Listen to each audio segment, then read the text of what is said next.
Okay guys, today we've got a workout that's for time. This is going to be 50, 40, 30, 20 and then 10 of American kettlebell swings and ab mat sit-ups.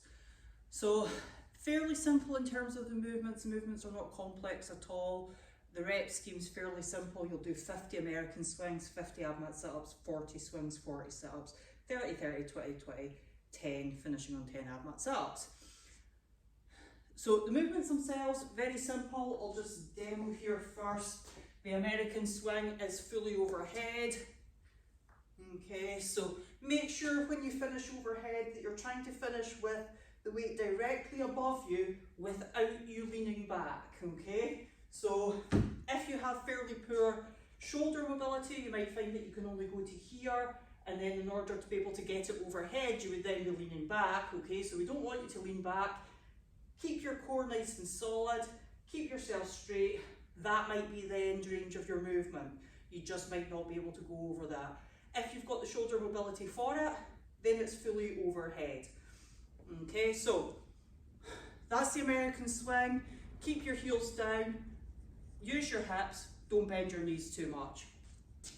For the ab mat sit-up, also in real terms a relatively simple movement. If you've got an ab mat, you can use it. And it's going to go sit just in front of the ab mat, soles of the feet together. You're going to go all the way back, touch the ground above your head, come up, touch the ground in front of your feet. You can absolutely do this without the ab mat. It's a wee bit harder, but it still works, still fine. If you find for whatever reason that you struggle doing the ab mat sit-ups with no ab mat, then you can sub the ab mat sit-ups for V-tucks, okay? So that's extending out, tucking yourself in. If you struggle with them, then just pop your hands on the floor behind you and do it that way. Now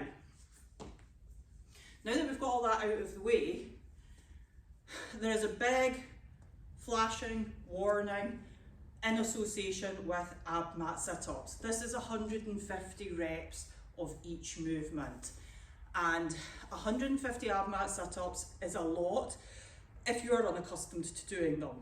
So,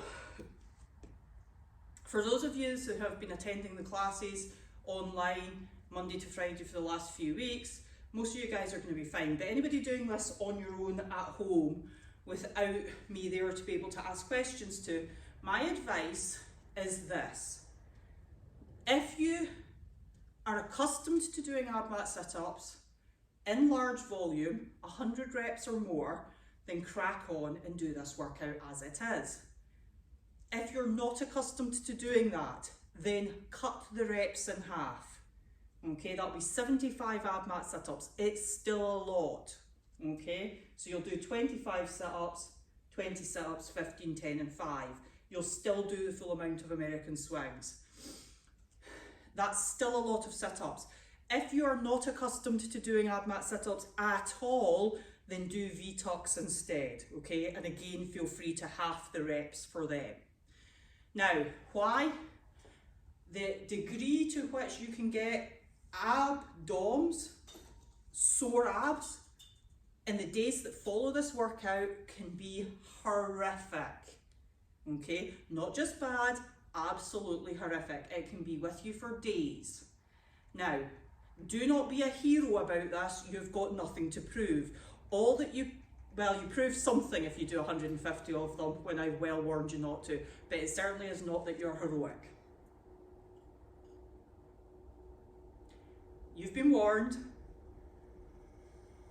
You've been warned. Don't do it, guys. Do not do it. Sub for the V-tucks, half the reps if you need to, but do not. Every time you train, you want to live to fight another day, okay? Do not try and achieve something here. You're achieving nothing if you try and do that 150 sit-ups when you're not conditioned to doing them, okay? So, that said, I'll talk about the accessory work in a separate video. Okay, other than that, guys, enjoy it.